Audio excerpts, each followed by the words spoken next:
तो दोस्तों आपको याद होगा कि हाल ही में ही एक थाई हॉरर सीरीज आई थी जिसका नाम था डोंट कम होम। और आपने फ्रॉम सीरीज के भी कुछ कॉन्सेप्ट्स को नोटिस किया होगा जो कि बिल्कुल डोंट कम होम टाइप के थे। तो इसी तरह की एक मूवी आई है जो कि एक Tamil science fiction horror film है जिसका नाम है ब्लैक। ये अभी हाल ही में ही रिलीज हुई है। ये काफी ज्यादा इंटरेस्टिंग है और ये 2013 की अमेरिकन फिल्म कोहेरेंस से इंस्पायर्ड होकर बनाई गई है या फिर उसका एक अडेप्टेशन है।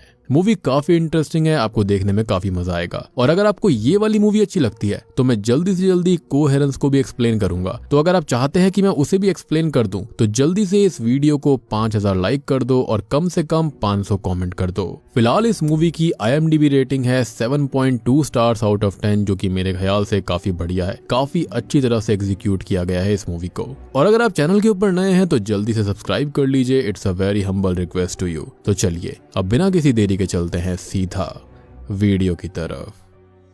तो मूवी शुरू होती है 1964 यानी कि 1964 की एक काली रात को दिखाते हुए, जहां पर हम नोटिस करते हैं गणेश और ललिता नाम के एक जवान कपल को जो कि घर से भागकर शादी करने निकले थे। उनके कॉलेज का दोस्त मनोहर यानी कि मानो उन्हें अपनी कार से कहीं पर लेकर जा रहा था और वो ये कहता है कि वो लोग भागकर शादी करने का डिसीजन जल्दीबाजी में ले रहे हैं और उन्हें उनके परिवारों से बात करनी चाहिए। जिस पर गणेश कहता है कि ललिता के पिताजी को वो अच्छे से जानता है और वो कैसे भी करके उनके रिश्ते के लिए राजी नहीं होंगे। अब मनोहर ये कहता है कि वो उनको समझा देगा, वो उनको मना भी लेगा, लेकिन मनोहर यहाँ पर असल में उनके बारे में नहीं सोच रहा था बल्कि वो खुद ललिता को चाहता है और उनकी शादी को वो रोकना चाहता है। लेकिन उसे बहुत बड़ा धक्का तब लगता है जब गणेश ये बताता है कि उनके पास वक्त नहीं है क्योंकि ललिता प्रेग्नेंट है। अब मनोहर जो होता है उसे ये बात बिल्कुल अच्छी नहीं लगती। वो अपनी फीलिंग्स को अपने मन में ही दबा देता है। वो लोग अब आगे जाते हैं तो बहुत ही ज्यादा तेज बारिश शुरू हो जाती है और एक हैंड कार्ट रास्ते में खराब हुई मिलती है जिसने रास्ता ब्लॉक किया हुआ था और इस हैंड कार्ट पर एक स्टैचू भी रखा हुआ था। अब उस हैंड कार्ट का जो ड्राइवर होता है वो ये कहता है कि ये यहाँ पर खराब हो चुकी है और वो लोग साइड से निकल जाएं। तो वो लोग वहां से साइड से निकल जाते हैं। अब मनोहर उन्हें अपने नए बने हुए बीच हाउस पर लेकर आता है, लेकिन वो स्ट्रेंजली एक बात को नोटिस करते हैं कि उस कार्ट के पास जहाँ कुछ ही दूरी पर बहुत तेज बारिश हो रही थी, मौसम खराब था, लेकिन उसके ठीक विपरीत इस बीच हाउस पर बारिश की एक बूंद तक नहीं थी, ना ही कोई मौसम खराब था और ये चीज काफी ज्यादा अजीब होती है। अब यहाँ पर वो उन लोगों को रहने के लिए एक जगह देता है जहाँ पर वो रात गुजार सकते हैं और अगली सुबह वो उनकी शादी की तैयारी कर देगा। अब ये लोग आराम करने लगते हैं और मनोहर नीचे हॉल में बैठा हुआ ड्रिंक कर रहा था। ललिता के बारे में सोच रहा था कि वो गलती कर रही है, उसे गणेश के साथ नहीं रहना चाहिए बल्कि उसे तो उसके साथ होना चाहिए था और उसका गुस्सा, उसकी नफरत बढ़ती जाती है। अब वो अपनी कार से एक गन लेने जाता है कि तभी घर की लाइट फ्लिकर होने लगती हैं और मनोहर ये सब देखकर बाहर आता है। इनफैक्ट रोड पर लगी हुई जो स्ट्रीट लाइट्स होती हैं वो भी काफी ज्यादा फ्लिकर हो रही थी और खराब हो रही थी और हम एक अजीब तरह की आवाज को भी सुन पाते हैं। अब वो उस लाइट के पास जाने लगता है कि तभी उसे घर से गन शॉट्स की आवाज आती है। वो अंदर जाकर देखता है तो किसी ने गणेश और ललिता को गोली मारकर खत्म कर दिया था। वो ये देखकर बहुत ही ज्यादा परेशान हो जाता है क्योंकि उसने ऐसा तो कुछ किया ही नहीं, जिसके साथ ये सीन यहीं पर शिफ्ट हो जाता है। अब प्रेजेंट में यानी कि 60 साल बाद 2024 में सीन आता है जहां पर हम एक कॉल पर सुनते हैं एक डरी हुई घबराई हुई लड़की को जिसने पुलिस कंट्रोल रूम में कॉल किया था। वो ये कहती है कि उसे मदद चाहिए, उसकी जान को खतरा है, लेकिन तभी उसकी आवाज जो होती है ना वो ब्रेक होने लगती है। तो पुलिस को कुछ भी खास समझ में नहीं आता,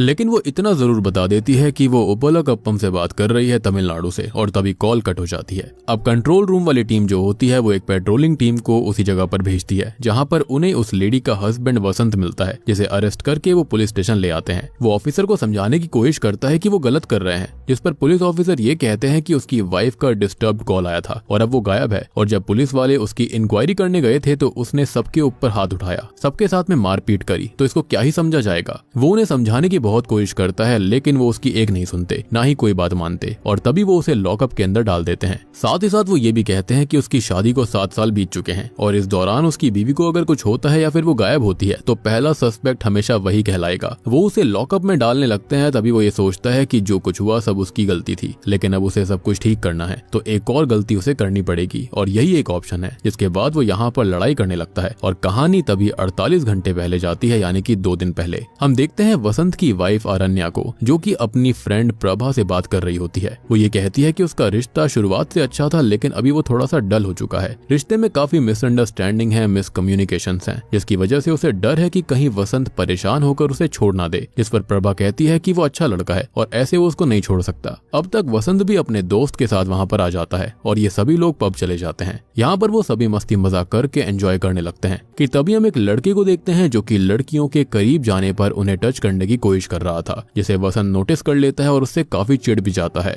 अब यहाँ वो अपने दोस्तों से बात कर रहा होता है जो कि एक ड्रग केटामाइन के बारे में डिस्कशन कर रहे थे, जिसको लेने पर इंसान हफ्तों तक होश में नहीं आता। हालांकि इस बात पर किसी को कुछ खास यकीन नहीं था। अब यहाँ पर हम प्रभा को देखते हैं जो कि एक कॉल अटेंड करने के लिए एक रूम में जाती है, जहाँ पर उसे वसंत मिलता है और अगले सीन में वसंत बाहर आता है जो कि पूरी तरह से नॉर्मल था, लेकिन प्रभा काफी परेशान सी, खोई हुई सी दिखाई देती है और इसी वजह से वो उस लड़के से टकरा जाती है जो कि लड़कियों को टच कर रहा था। लेकिन यहाँ पर उसने उसे टच नहीं किया था, ऐसा यहाँ पर जानबूझकर नहीं किया गया, बल्कि ये एक हादसा था। लेकिन सबको ऐसा लगता है कि उस लड़के ने उसे जानबूझकर छेड़ा है, तो सभी उस पर गुस्सा करते हैं और वसंत तो उसे घूसा भी मार देता है। अब हाथापाई होने लगती है, लेकिन वसंत का दोस्त सुरेश जो होता है वो मामले को संभाल कर उसे और आरण्या को घर भेज देता है। अब रास्ते भर आरण्या उसके ऊपर बहुत गुस्सा करती है कि सबका मूड बहुत अच्छा था, लेकिन उसने सब कुछ रुइन कर दिया। तभी वही लड़का जिसको उसने मारा था वो बाइक से आकर उनकी कार का ग्लास तोड़कर चला जाता है, जिस पर वसंत को गुस्सा तो बहुत आता है, लेकिन अभी वो कुछ कर नहीं सकता था। अब अगले दिन वसंत और आरण्या दोनों ही घर पर होते हैं, जहाँ पर वसंत वेकेशन पर जाने की बात करता है, लेकिन आरण्या उसके लिए तैयार नहीं थी क्योंकि वो भी अपने काम में बिजी है और इतना वक्त है भी नहीं। तो वो लोग बीच हाउस में जाकर कुछ दिन स्टे करने का प्लान करते हैं। खैर अब ये लोग उपलाकप्पम नाम की लोकेशन पर बीच के पास ही बने हुए ढेर सारे सेम विलाज में से एक प्रीमियम विला को रेंट करते हैं और अगले सीन में वहाँ के लिए निकल जाते हैं। और रास्ते में उनको वो वाला मोड़ भी मिलता है जिस मोड़ पर 1964 में वो कार्ड खराब हुई थी। अब यहाँ पर अचानक से ही वसंत उस रात के यानी कि 1964 वाली रात के बारिश के स्टैचू कार्ड और मनोहर की कार के विजन्स को देखता है, जिसके बारे में वो अरण्या को भी बताता है, लेकिन वो ये कहती है कि ये बस डेजा वू वाली फीलिंग्स हैं और कुछ नहीं है। हालांकि हम यहाँ पर नोटिस कर पाते हैं कि वो स्टैचू जो कि कार्ड में 1964 में था उसको यहीं पर लगाया गया है। खैर अब वो लोग आगे चले जाते हैं, लेकिन आगे जाने से पहले हम एक और रेडियो अनाउंसमेंट सुनते हैं जिसमें हमको पता चलता है कि मून अर्थ की ऑर्बिट में आने वाला है, जिससे वो अर्थ के बहुत ही पास आकर काफी बड़ा दिखाई देगा और इस फिनोमिना को सुपर मून कहा जाता है, जो कि 70 सालों में एक बार होता है और इससे पहले ये 1964 में ही हुआ था, यानी कि मून अर्थ के करीब आया था और यही सेम सीन हमने स्टार्टिंग में भी देखा। खैर अब वो लोग उस जगह पर पहुंच जाते हैं जहां पर सभी विलाज एक जैसे थे, एक साथ ही बने हुए थे और मैनेजर तभी उन्हें उनके विला तक लेकर जाता है। वो उन्हें ग्रीट करता है, वेलकम करता है और बताता है कि यहाँ पर अभी एक ही गार्ड है, लेकिन थोड़ी देर के बाद में दूसरा उसे ज्वाइन करेगा। पावर कट्स यहाँ पर मोस्टली नहीं होते हैं, लेकिन अगर होता भी है तो गार्ड यहाँ जनरेटर को ऑन कर देगा और पुलिस को भी इन्फॉर्म कर दिया गया है, तो नॉर्मल पेट्रोलिंग भी यहाँ पर हो जाएगी। मतलब कि वो दिखाना चाह रहा था कि विला यहाँ पर काफी सिक्योर्ड है। अब बातों ही बातों में आरण्या उस स्टैचू के बारे में पूछती है कि यहाँ पर कोई चर्च या फिर रिलीजियस बिल्डिंग नहीं है, तो वो स्टैचू कैसे है, जिस पर मैनेजर बताता है कि साल 1964 में उसे एक फिशिंग विलेज में ले जाया जा रहा था, लेकिन बहुत तेज बारिश शुरू हो गई थी अचानक से और वो कार्ट भी खराब हो गई थी। अब अगले दिन दूसरी कार्ट मंगवाई गई थी, लेकिन वो भी खराब हो गई थी। वो कार्ट जो थी वो 1 इंच भी आगे नहीं बढ़ रही थी, तो चर्च के लोगों ने उसे डिवाइन इंटरवेंशन मान लिया था, जिसने कि ये स्पॉट खुद ही चूज कर लिया और तब से वो स्टैचू को वहां पर लगा दिया गया। मैनेजर के जाने के बाद अब वसंत और आरण्या थोड़ा सा रेस्ट करते हैं और फिर शहर से शॉपिंग करने जाते हैं, जहां पर उन्हें वो पब वाला लड़का भी मिलता है जिसका दोस्त उसके साथ था और वो दोनों उस दिन के लिए सॉरी भी बोलते हैं। अब वसंत सॉरी तो एक्सेप्ट कर लेता है, लेकिन उस लड़के ने उसकी कार का ग्लास तोड़ा था, तो अब वो भी सेम चीज करता है। वो उस लड़के की बाइक की हेडलाइट और साइड मिरर को तोड़कर हिसाब बराबर करता है। वो यहाँ से निकल जाता है, जिस पर पहले आरण्या गुस्सा करती है कि वो अब बैचलर्स नहीं है, जो कुछ भी करेगा उसे ख्याल रखना चाहिए कि उसकी एक बीवी भी साथ में है। लेकिन हाँ, वो यहाँ पर ये चीज मानती है कि एटलीस्ट उसने ये चीज तो सही करी, क्योंकि वो उस लड़के को ऐसे ही नहीं छोड़ सकते थे और अब शायद से उसे सबक मिल गया होगा। खैर अब वो दोनों वापस आते हैं और यहाँ पर उन्हें गार्ड नहीं मिलता। वो बहुत देर तक इंतजार करते हैं, हॉर्न भी बजाते हैं, लेकिन गार्ड वहाँ पर नहीं आता, तो वसंत खुद ही गेट ओपन करके अंदर जाता है। खैर अब वो लोग विला तक आते हैं, जहाँ पर उनको एक गिफ्ट रखा हुआ मिलता है जो कि वसंत के लिए आया था। वो सोच में पड़ जाता है कि ये आखिर भेजा किसने होगा, क्योंकि ये उन दोनों में से किसी ने भी नहीं खरीदा। अब वो लोग अंदर उसे लाकर अनरैप करते हैं, तो ये एक बहुत ही प्रीमियम पेंटिंग थी। लेकिन सोचने वाली बात ये थी कि यहाँ पर ये भेजी किसने, क्योंकि यहाँ पर ज्यादा किसी को पता नहीं था कि वो लोग यहाँ पर आने वाले हैं। हालांकि अब वो अपने काम में लग जाते हैं, थोड़ा बहुत एंजॉय करते हैं, मस्ती करते हैं, रोमांस करते हैं और तभी उनका दोस्त जो होता है सुरेश आता है, जो कि ये कहता है कि क्या दिक्कत हो गई। वसंत का कॉल आया था, लेकिन वसंत ये ये बोलता है कि उसने तो उसे कोई कॉल ही नहीं करी। इवन हम भी साक्षी हैं कि वसंत ने तब से किसी को कोई कॉल नहीं किया था। सुरेश अपना फोन जो था वो कार में भूल गया था, तो वो कॉल लॉग भी नहीं दिखा पाता। हालांकि सब इसे हल्के में लेते हैं और बैठकर थोड़ी बहुत बात करते हैं। वो उससे पेंटिंग के बारे में पूछते हैं तो वो ये कहता है कि ये उसने नहीं भेजी है और बाकी कोई दोस्त ने भी नहीं भेजी, तो इतनी महंगी पेंटिंग आखिर भेजी किसने है। और सबसे बड़ी बात कि उन्होंने भी ये पेंटिंग नहीं ली थी। हालांकि ये भी हो सकता है कि ये पेंटिंग विला प्रमोटर्स ने उनके लिए भेजी हो।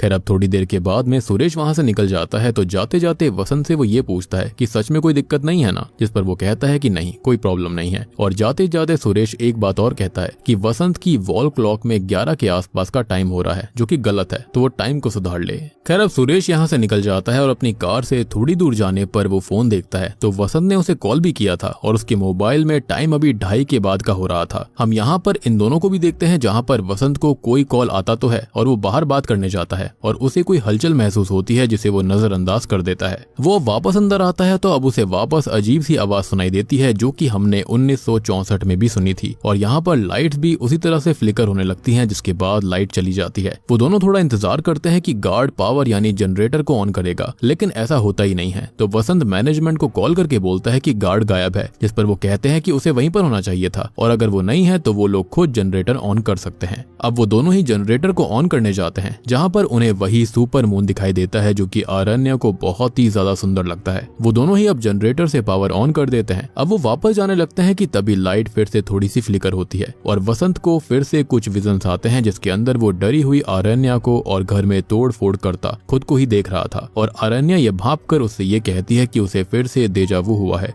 लेकिन हम जानते हैं कि ऐसा नहीं था, क्योंकि उसे उसके ग्लिम्स दिखाई दे रहे थे और ये डेजावू नहीं हो सकता। यहाँ पर उन दोनों को कोई छुपकर भी देख रहा था, जिसे वो नोटिस कर लेती है और बहुत ज्यादा डर जाती है। लेकिन तब जाकर वो चेक करते हैं तो वहाँ कोई नहीं होता और हम जानते हैं कि वहाँ पर कोई ना कोई तो जरूर था और यहाँ पर बहुत पहले से वो उन पर नजर रख रहा था। अब वसंत उसे घर लाकर समझाने लगता है कि तभी वो बाहर नोटिस करती है और बहुत ही ज्यादा शॉक्ड हो जाती है कि विला मैनेजर ने तो ये कहा था कि यहाँ पर सिर्फ वही लोग हैं, तो यहाँ पर सामने वाले विला की लाइट ऑन कैसे थी। ये बात सुनकर वो भी थोड़ा सा शॉक्ड हो जाता है कि इतने में ही उसे गार्ड का कॉल आता है, जो कि ये कहता है कि वो किसी काम से हॉस्पिटल आया था। और अब वसंत उससे ये पूछता है कि क्या यहाँ पर कोई और भी रहने आया है, जिस पर वो ये कहता है कि नहीं, इस जगह पर कोई और है ही नहीं। और यहाँ पर वही अजीब सी फड़फड़ाहट जैसी हाई फ्रिक्वेंसी उन्हें सुनाई देती है, जिससे उन्हें काफी तकलीफ हो रही थी। अब आवाज के रुकने के बाद वसंत खुद ही सामने वाले विला को चेक करने जाता है, लेकिन बीच में एक डार्क स्पॉट पड़ता है, जिसे क्रॉस करके वो उस विला तक आता है। तो यहाँ पर लाइट्स बंद थी। वो आसपास देखता है तो उसे एक जलता हुआ सिगार नीचे पड़ा हुआ मिलता है और वो वापस आकर आरण्य से कहता है कि ये कोई उनके साथ शायद से प्रैंक कर रहा होगा, जिसका पूरा शक उसे उस लड़के पर ही है।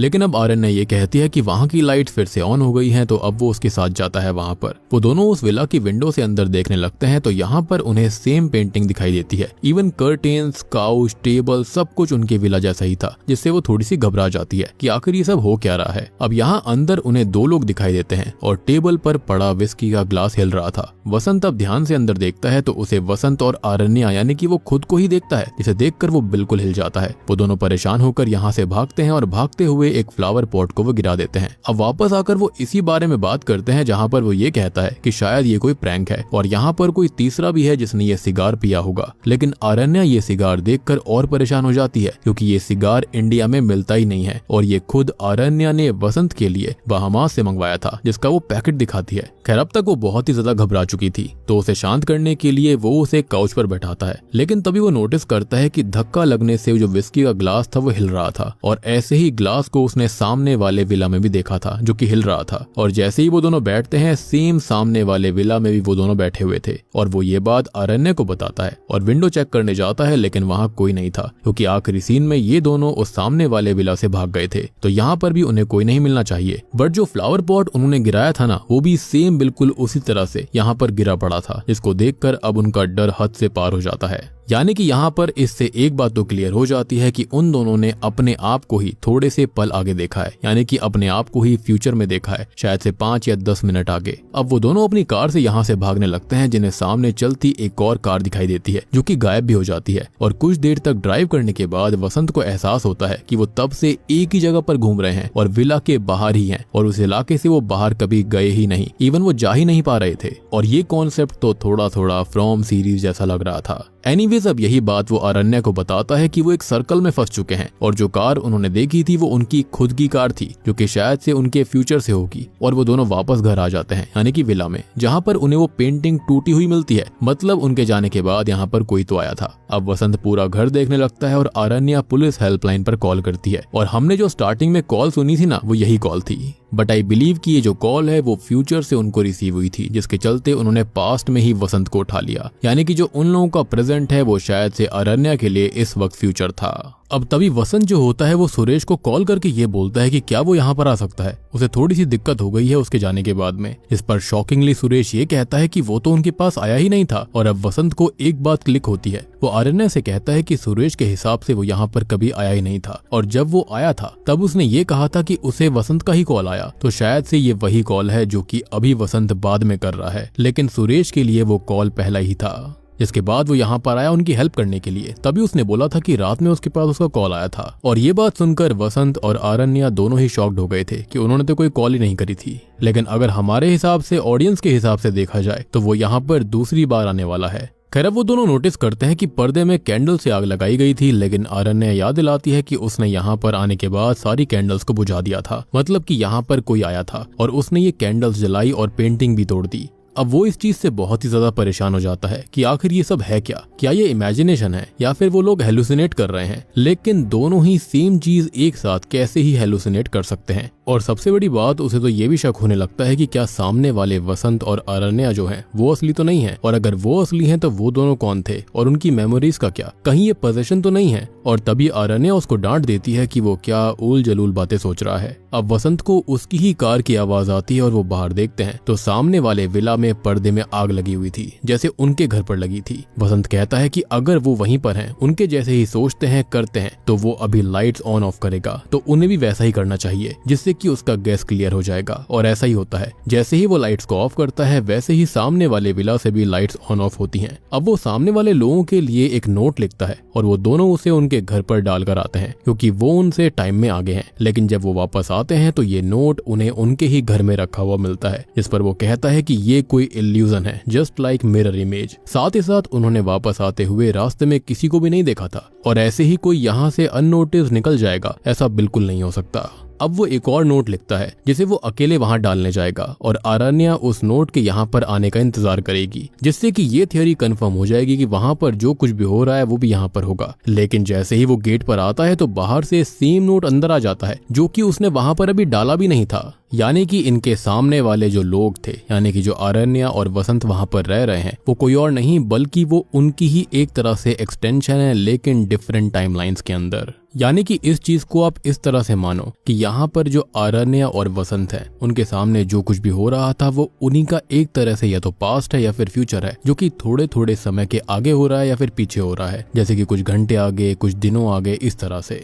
लेकिन ये बात जरूर है कि यहाँ पर जो सबसे पहले अरण्या और वसंत आए थे वही यहाँ पर प्राइम टाइमलाइन है, वही प्राइम वसंत और प्राइम अरण्या है। एनीवेज अब वो इससे काफी परेशान हो जाते हैं कि तभी वसंत को एहसास होता है कि कुछ बुरा होने वाला है और मेन डोर से दूसरा वसंत अंदर आता है। जी हाँ, जो कि इस वसंत को पीटने लगता है, यानी कि हमारे प्राइम वसंत को। अब अरण्या यहाँ पर अपने वाले वसंत को बचाने के लिए दूसरे डॉपलगैंगर को पीटने लगती है और वो वहां से भाग जाता है। अब प्राइम वसंत इस चीज से बहुत ही ज्यादा परेशान हो गया था कि ये एक सपना है या फिर क्या, और दूसरा वसंत उसे पीट कर भी चला गया। और आखिर उसने पीटा क्यों? यहाँ पर कुछ तो गलत हुआ है और कुछ बहुत ही गलत होने वाला है। अब वो खुद को काम करने के लिए ड्रिंक करने लगता है और अब तक 2 बज चुके थे और यहाँ पर अरण्या उससे कहती रहती है कि वो ना पिए, लेकिन वो उसकी एक नहीं सुनता क्योंकि यहाँ पर चीजें ऐसी चल रही थी ना जो कि किसी का भी दिमाग घुमा सकती थी। खैर अब वो गुस्से में उस दूसरे वाले विला तक जाने लगता है और वो उसको रोकती है, लेकिन वो उसकी एक नहीं सुनता। और जब तक वो उस विला तक आता है तो वहां पर वो ये देखता है कि अंदर वसंत और अरण्या ही थे जिनका झगड़ा चल रहा था, जिसके अंदर अरण्या बेहोश जमीन पर पड़ी हुई थी, जिसको देखकर वो बहुत परेशान हो जाता है क्योंकि जो उनके वहां पर हो रहा था वही यहाँ पर होता है, या फिर जो यहाँ पर होता है वो उनके वहां पर होने वाला होता है। और वहां पर अगर उसने ही अरण्या को हिट किया होगा तो उसको ऐसा नजर आता है कि उसने ही अरण्या को किसी बात पर हिट किया, और आखिर हिट किया तो क्यों कर दिया।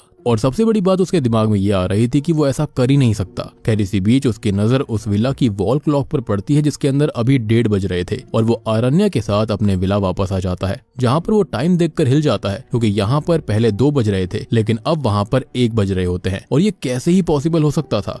चलो टाइम यहाँ पर बीत कर आगे चला गया समझ आता है, लेकिन टाइम यहाँ पर पीछे भी आ चुका था और ये चीज उसे हिलाकर रख देती है। यानी कि यहाँ पर पास्ट, फ्यूचर, प्रेजेंट कुछ भी हो सकता है और यहाँ पर बहुत ही ज्यादा अजीब चीजें घट रही थी। खैर अब वो परेशान होकर उसी ड्रग को लेने लगता है जो कि वो अपने साथ लेकर आया था, यानी कि वही केटामाइन ड्रग जिसके बारे में वो बात कर रही थी कि उसको लेने के बाद में वहाँ पर इंसान होश में नहीं आता काफी दिन तक। खैर अब वो काफी सारे ड्रिंक्स को फेंक देता है जिसको वो रोकती भी है और पूछती है कि आखिर होने क्या वाला है। वो लोग बात करते हैं कि तभी यहाँ आरण्या नोटिस करती है कि यहाँ पर कर्टेन्स बिल्कुल सही सलामत हैं जिनमें पहले आग लगी हुई थी, यानी कि टाइम फिर से बदल चुका था। साथ ही साथ जो पेंटिंग अब तक टूटी हुई थी वो एकदम इंटैक्ट होती है, यानी कि वो अब टूटी हुई नहीं थी। तो ये जगह क्या ही थी किसी को समझ में नहीं आ रहा था। अब वो लोग बाहर एक कार को भी घूमता हुआ देखते हैं जो कि उस ब्लैक स्पॉट पर जाकर गायब हो जाती है और अब जाकर वसंत को कुछ चीजें समझ में आती हैं। उसको ऐसा लगता है कि वो उस ब्लैक स्पॉट में एंटर कर गए थे और उसके बाद से ही सारी चीजें शुरू हुई। वो ये भी कहता है कि उस ब्लैक पैच में कुछ तो गलत है, यानी कि इस ब्लैक होल के अंदर कुछ तो ऐसा है, यानी कि सब जगह लाइट्स ऑन है लेकिन वहां पर घुप अंधेरा है और जो कार उसके अंदर गायब हो गई वो मतलब उसमें खो गई है, तो वो उसे कैसे ही क्रॉस कर पाए थे। और वो आगे दिमाग लगाकर कहता है कि उन्होंने उस पैच को क्रॉस किया ही नहीं था, बल्कि वहां पर कोई रेडिएशन या फिर कोई फोर्स है और जब भी वो पैच से अंदर बाहर होते हैं वो असल में अंदर बाहर नहीं होते, बल्कि उन्हें पता भी नहीं होता कि वो खो रहे हैं। और जितनी बार भी वो उस पैच को क्रॉस करते हैं वो अलग अलग टाइमलाइंस में, अलग अलग टाइम फ्रेम्स में ट्रांसपोर्ट होते रहते हैं। और उन्होंने यहाँ से जाते वक्त कार से 4 बार उस होल को क्रॉस किया था, तो अभी उन्होंने जो कार देखी वो उन्हीं 4 टाइमलाइंस में से एक है। अब आगे वो ये कहता है कि वो हर बार अलग अलग टाइम फ्रेम के विला में आ रहे थे, अलग अलग इवेंट्स हो रहे हैं, चीजें बदली बदली हो रही हैं, तो वो हर बार एक नई टाइमलाइन के अंदर स्विच कर रहे थे।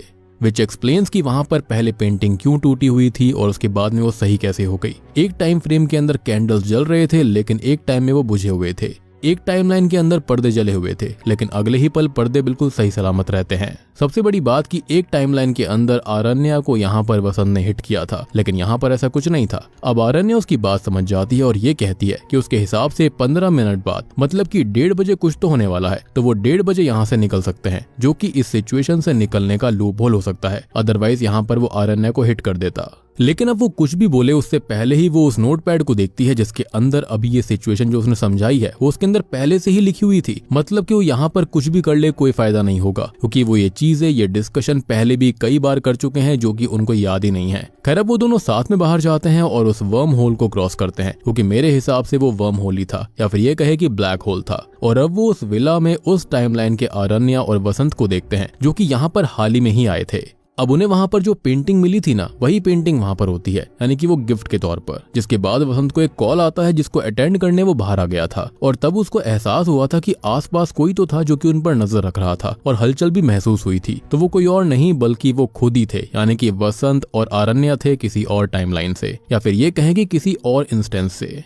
मैं इनको यहाँ पर प्रॉपर्ली टाइमलाइंस भी नहीं कह पाऊंगा, बल्कि मेरे ख्याल से तो ये शॉर्ट बर्स्ट ऑफ इंस्टेंसेस हैं। आइदर वो पास्ट में हो सकते हैं या फिर फ्यूचर में हो सकते हैं। खैर अब वो कॉल पे बात करता है और ये कॉल किसी और का नहीं बल्कि आरण्या की फ्रेंड प्रभा का होता है, जिसने वो पेंटिंग भेजी थी। यानी कि ये गिफ्ट वसंत को किसी और ने नहीं बल्कि प्रभा ने दिया था और वो अब तक अनजान बनने का नाटक कर रहा था। और वो उससे ये भी कहता है कि वो उसे ऐसे कॉल ना करे और जो कुछ भी हुआ है उसके अंदर उसकी कोई गलती नहीं है, वो आरण्या की गलती नहीं है और ये सारी की सारी गलती प्रभा की है कि वो उस पर लाइन मार रही थी, उसे प्रपोज कर रही थी, जिसके चलते उसने मना कर दिया। लेकिन ऑब्वियस सी बात है कि यहाँ पर जो बातें होती है ना वो थोड़ी सी अजीब तरह से होती हैं। यानी कि जो एक्शन होता है ना वसंत का, वो ऐसा होता है जैसे कि उसने उस पर चीट किया हो और इसको सुनकर जो आरण्या होती है वो टूट जाती है, उसे गलतफहमी हो गई थी। खैर अब वो दुख में यहाँ से जाने लगती है, जिसे वो समझाने की काफी कोशिश करता है। यानी कि जो हमारे अभी तक ओरिजिनल वाले वसंत और आरण्या थे, वो उसको समझाता भी है कि उस दिन प्रभा उसके पास आई थी जिस पर उसने गुस्सा भी किया था। यानी कि वो जो क्लब वाला सीन था जहाँ पर हमने नोटिस किया था कि जो वसंत होता है वो बिल्कुल नॉर्मल था, लेकिन प्रभा थोड़ी सी घबराई हुई थी। लेकिन ऑब्वियसली आरण्या उसकी बात को सच नहीं मानती, उस पर ट्रस्ट नहीं करती, क्योंकि उनका रिलेशन वैसे भी थोड़ा सा डामाडोल चल रहा था। खैर अब वो दुख में आगे चलने लगती है और चलते चलते वो अकेले ही उस पैच को क्रॉस कर देती है जिसके साथ ही वो गायब हो गई थी। इनिशियली यहाँ पर इन दोनों को हमेशा साथ में ही ट्रैवल करना था कि जो आरण्या थी उसने एक अलग ही टाइमलाइन क्रिएट कर दी। खैर अब हमारा जो मेन वसंत होता है वो अरण्या को ढूंढने के लिए बार बार उस पैच को क्रॉस करता है और वो हर बार एक नई टाइम फ्रेम में नई टाइमलाइन को क्रॉस कर रहा था, लेकिन किसी में भी उसको अरण्या अकेली नहीं मिलती। वहाँ पर उसके साथ एक और वसंत था। वो खुद को उसके साथ देखता है, अलग अलग टाइम्स में देखता है, लेकिन उसकी अरण्या जो कि अभी भी अकेली होनी चाहिए थी उसे वो नहीं मिलती, यानी कि उसे उसकी करेक्ट टाइमलाइन नहीं मिल पा रही थी, जिससे कि वो बहुत परेशान हो जाता है। अब इसी बीच हम उस टाइमलाइन को भी देखते हैं जिसके अंदर वो दोनों जनरेटर को ऑन करने आए थे और तब अरण्या ने किसी को देखा था, तो वो कोई और नहीं बल्कि वसंत खुद था। जी हाँ, इसको ना आप इस तरह से समझो कि एक पेड़ है, ठीक है। वहां पर जब पहली बार ये दोनों ही वसंत और अरण्या आए थे इस बीच हाउस पर, तो वहीं पर आते ही ये गड़बड़ शुरू हो गई, यानी कि टाइमलाइन वाली। वो क्यों हुई थी इसके बारे में आपको बताऊंगा, लेकिन वो एक मेन टाइमलाइन है। अब उसी से छोटी छोटी ब्रांचेस निकल रही हैं। जैसे ही आप यहाँ पर उस पैच को क्रॉस करते हो तो आप अलग अलग ब्रांचेस के अंदर पहुंच जाते हो, जहाँ पर सिनेरियोस थोड़े बहुत डिफरेंट है, लाइक या तो थोड़े पास्ट में है या फिर थोड़े से फ्यूचर के अंदर है। और यहाँ पर गड़बड़ होनी तब शुरू हुई जब जो मेन अरण्या थी वो अकेले ही उस पैच को क्रॉस कर गई, जबकि इन दोनों को साथ में वहां पर जाना था, जिससे कि हमेशा हर टाइमलाइन के अंदर ये दोनों रहते। लेकिन अब हुआ ये था कि जो अरण्या थी वो अलग टाइमलाइन में चली गई, वो अकेली हो गई। और यहाँ पर जो वसंत होता है वो भी अपनी अरण्या को ढूंढने के लिए अलग अलग टाइमलाइंस में जा रहा था, जहाँ पर उसे हमेशा वो दोनों साथ दिखते। उसे ऐसी कोई टाइमलाइन नहीं मिल रही थी जहाँ पर अरण्या अकेली हो। खैर अब वो बार बार पैच को क्रॉस करके काउंटलेस टाइमलाइंस को हॉप करता रहता है, लेकिन इसका कोई फायदा नहीं था और अंत में हार कर वो एक टाइमलाइन के विला में आता है, जहाँ पर वो परेशान होकर तोड़फोड़ कर देता है और अभी वो पेंटिंग भी टूट जाती है जो कि इस टाइमलाइन में उन दोनों को आगे मिलेगी। यानी कि आपको याद होगा कि जब ये लोग वापस विला के अंदर आए थे तो उनको वहां पर बहुत ही ज्यादा टूट फूट मिली थी, तो यहाँ पर इस तरह से ये हुआ था। अब वो घर से बाहर आता है कि तभी उसे पुलिस ऑफिसर्स मिलते हैं जिन्हें वो अपनी सिचुएशन के बारे में समझाने की कोशिश करता है, लेकिन वो उसकी बात नहीं सुनते, क्योंकि एक तो घर के अंदर तोड़फोड़ हो रखी थी, यानी कि वही स्टार्टिंग वाला जो सीन हुआ था, और वहीं पर दूसरा वो नशे के अंदर भी था। अब वो उसे पुलिस स्टेशन ले जाने लगते हैं, लेकिन कांस्टेबल से हाथापाई वो कर लेता है, जिससे कि उसे अरेस्ट कर लिया जाता है। और यही सीन स्टार्टिंग में हुआ था। अब पुलिस स्टेशन के अंदर उससे पूछताछ करी जाती है, जो कि ऑलरेडी हम स्टार्टिंग में देख चुके हैं। और यहाँ पर वो ये कहता है कि जब अरण्या ने कॉल किया था तो वो उसके सामने ही था और पुलिस उसे लॉकअप में डालने लगती है, लेकिन वो सबको पीट कर एक कार चुरा कर यहाँ से निकलने लगता है। और अब तभी वो उसी स्टैचू वाले चौराहे को क्रॉस करता है जहाँ पर उसे वो ब्लैक कार दिखाई देती है, जो कि उसने दिन में अपने विजन में देखी थी।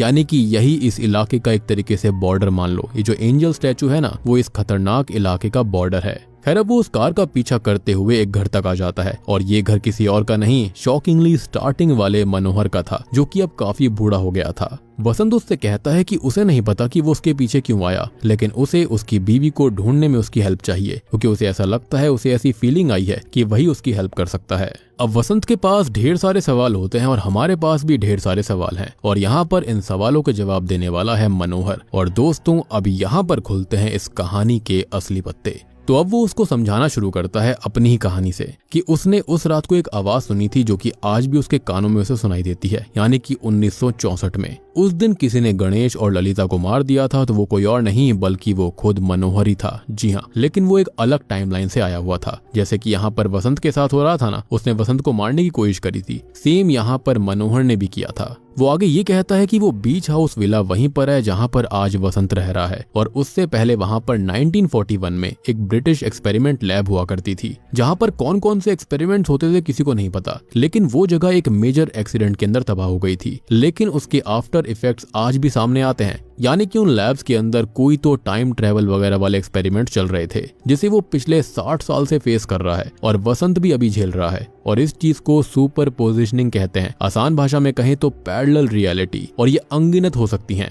मतलब सोच कर देखो कि हर एक मिली सेकेंड के अंदर एक नई रियलिटी बनती है, और यही यहाँ पर स्टार्टिंग से हो रहा था। समय यहाँ पर कभी भी सीधा नहीं होता, उसकी ब्रांचेस होती हैं जो कि अलग अलग रियलिटीज हैं, और हम एक को ही देख सकते हैं, जी सकते हैं। ये लॉ ऑफ नेचर है। वसंत कहता है कि उसने अलग अलग टाइमलाइंस और उसके लोगों को देखा है, खुद को देखा है, जिस पर मनोहर कहता है कि वो ब्लैक पैच असल में एक गेटवे है, एक तरह का वर्म होल है, ब्लैक होल है, जो कि एक से दूसरे रियलिटी में जाने का एक रास्ता है, एक तरह की टनल है, और वो उनको आपस में जोड़ देता है, ये एक तरह की खतरनाक इनविजिबल टनल है। वो आगे अब बर्मुडा ट्रायंगल का एग्जांपल देता है, जहां से ऑब्जेक्ट और प्लेन्स जो होते हैं वो गायब हो जाते हैं, लेकिन वो गायब नहीं होते, बल्कि वो यहाँ से एक दूसरी टाइमलाइन या फिर दूसरी रियलिटी में पहुंच जाते हैं। और टाइम एक इल्यूजन है, तो वो अगर कंपेयर ना करें तो टाइमलाइन का शिफ्ट पहचान भी नहीं पाएंगे और वो टाइमलाइन उनकी रियलिटी हो जाएगी। और अभी तक हम भी यही देखते आ रहे थे, वहां पर सब कुछ बिल्कुल एज इट इज था। मनोहर यहाँ पर यह भी कहता है कि जैसे यहाँ पर वो अपनी बीवी को ढूंढने आया है, वैसे ही उसकी बीवी भी अलग अलग टाइमलाइंस के अंदर उसे ढूंढने जा रही होगी। लेकिन यहाँ पर अनगिनत पैरेलल रियलिटीज हैं, जिसके अंदर ढेर सारे वसंत, मनोहर और आरण्या हैं, या फिर ये कहें कि डिफरेंट बहुत सारे कैरेक्टर्स हैं। अब तभी वसंत उससे अपनी बीवी को ढूंढने में हेल्प मांगता है, जिस पर वो ये कहता है कि ये चीज सुपर मून से ट्रिगर होती है। और स्टार्टिंग में सुपर मून का एग्जांपल भी दिया गया था कि वो हर 70 साल में होता है, यानी कि पहला वो 1964 में हुआ, या फिर ये कहें कि इस मूवी के हिसाब से वो 1964 में पहली बार दिखाया गया और उसके बाद अब वो 2024 में फिर से हुआ था। मनोहर बताता है कि जिस दिन वसंत और अरण्य यहाँ पर आ रहे होंगे उसी रात शायद से सुपर मून रहा होगा, जिसकी वजह से ये चीज ट्रिगर हो गई और अगले 45 मिनट तक ये एक्टिव रहने वाला है और उसी में वो अपनी बीवी को ढूंढ सकता है। और अगर वो नहीं ढूंढ पाया तो इतना याद रखे कि एक रियलिटी के अंदर एक ही वसंत और एक ही अरण्या और एक ही मनोहर रह सकते हैं, तो वो ये हिंट समझ जाए कि उसे आगे क्या करना है। बहुत ही सिंपल सी बात है कि उसे एक वसंत को खत्म करना होगा अगर वो आरण्या को नहीं ढूंढ पाता। एंड मेरे हिसाब से जो आरण्या है वो भी शायद से ऐसा ही करने वाली होगी, क्योंकि अगर ऐसा नहीं होता तो वहां पर किसी और ही टाइमलाइन का वसंत या फिर किसी और ही टाइमलाइन की आरण्या फंस कर रह जाएगी। अब वसंत वापस से बीच विला में आता है, जहां पर वो बार बार आरण्या को फिर से ढूंढने की कोशिश करता है, लेकिन वो उसे अकेली कहीं नहीं मिलती। तो वो एक टाइमलाइन के वसंत को मारने की भी कोशिश करता है और यही सीन हमने पहले देखा था, तो वो इसलिए खुद को मारने आया था। तब उसको समझ में नहीं आ रहा था कि वसंत उसे खुद ही मारने क्यों आएगा, तो अब आपको भी समझ में आ गया होगा। अब वो एक दूसरी टाइमलाइन में उसे मारने जाता है, लेकिन यहाँ पर उसको ये पता चलता है कि आरण्या असल में प्रेग्नेंट है और यहाँ पर ये दोनों बहुत ही खुश थे, तो वो इस कपल को छोड़ देता है। वो अब अगली टाइमलाइन में जाता है, जहाँ पर वो आरण्या की छुपाई हुई रिपोर्ट्स को देखता है और वो प्रेग्नेंट थी, इसलिए उसे सरप्राइज देने के लिए यहाँ पर आ गई थी। लेकिन अब उसे अपनी गलती का एहसास होता है और उसकी ही गलती की वजह से उसने उसे खो दिया, जिससे वो और ज्यादा टूटने लगता है, जो कि उसे अब कैसे भी करके वापस लाना चाहता था। क्योंकि अगर यहाँ पर देखा जाए तो उसी के एरोगेंसी की वजह से, उसी की गलत चीजों की वजह से, उसके गुस्से की वजह से ये सब हो रहा था। सबसे बड़ी बात कि उसके अंदर बातें छुपाने की आदत थी, और अगर वो प्रभा के बारे में पहले ही बता देता कि वो उसके पीछे पड़ी हुई थी तो शायद से ये सब कभी होता ही नहीं। खैर, अब वो अपनी गलती सोच सोच कर, आरण्या के बारे में सोच सोच कर परेशान हो जाता है और अब वो एक टाइमलाइन के अंदर आता है जहाँ पर घर पर वो दोनों ही नहीं थे। तभी उसे अरेस्ट करने पुलिस वाले आते हैं, क्योंकि ये वही टाइमलाइन है जिसके अंदर वो पुलिस स्टेशन से भागा था और आरण्या इसी टाइमलाइन के अंदर होगी। अब वो पुलिस ऑफिसर से ये कहता है कि हाँ, उसने ही अपनी बीवी को मारा, लेकिन इससे पहले वो उसे अरेस्ट करते तभी उन्हें गन शॉट की आवाज आती है, जिसको चेक करने बाकी ऑफिसर चले जाते हैं, लेकिन एक ऑफिसर उसी के साथ था। लेकिन तभी यहाँ पर वसंत भागकर उस पैच को क्रॉस कर देता है, जिस पर वो ऑफिसर गोली चलाता है, और यही जो गोली की आवाज थी वो इन सभी ऑफिसर्स को आई थी। जैसा कि मैंने आपको बताया, उसके अंदर जो कुछ भी जाएगा वो अलग अलग टाइमलाइन के अंदर चला जाएगा, और इसी गोली की आवाज उन लोगों को इस टाइमलाइन में आई, यानी कि वो इसी टाइमलाइन के अंदर चलाई गई थी, लेकिन वो फ्यूचर से आवाज इन लोगों को आई, जिसके चलते पुलिस ऑफिसर्स वहां पर चले गए और वसंत वहां से भाग पाया। खैर, होता यह है कि तब तक वो टाइमलाइन स्विच कर चुका था। अब इस टाइमलाइन के अंदर भी पुलिस उसके पास आती है, लेकिन इस बार आरण्या साथ में थी, जो कि उसे ही ढूंढ रही थी, जिसको देखकर वो बहुत खुश होता है और वो दोनों यहाँ से निकल जाते हैं। अब रास्ते में वो सुरेश से बात करता है कि वसंत तो लाइट ठीक करने गया था, लेकिन वो वापस नहीं लौटा, और जब जाकर उसे एहसास होता है कि ये आरण्या अलग टाइमलाइन से है और ये वो नहीं है जो कि तब खोई थी, यानी कि उसकी वाली प्राइम आरण्या। अब तभी उसे मनोहर की बात याद आती है कि जिस टाइमलाइन के अंदर वो जाएगा वही उसकी रियलिटी बनकर रह जाएगी, तो वो इसी टाइमलाइन को एक्सेप्ट कर लेता है। खैर, अब ये दोनों ही गैस स्टेशन पर रुकते हैं, जहां पर वसंत जो होता है वो वॉशरूम जाता है, लेकिन तभी वो नोटिस करता है कि वहां पर एक और वसंत भी था। जी हाँ, जिसके बाद में हम नोटिस करते हैं कि वसंत वापस से कार के अंदर आता है, लेकिन हम उसके चेहरे पर एक अजीब सी ग्रिम स्माइल को देख पाते हैं, जिससे ये बात पता नहीं चलती कि वहां पर हमारा प्राइम वसंत आया था या फिर वो दूसरा वाला वसंत, जिसके अंदर जो इरादे थे वो बिल्कुल ठीक नहीं थे। यानी कि अब यहाँ पर आप नोटिस कर सकते हो कि काउंटलेस वसंत अपनी आरण्या को ढूंढने के लिए, क्लेम करने एक दूसरे के पीछे आएंगे, एक दूसरे को खत्म करने के लिए। और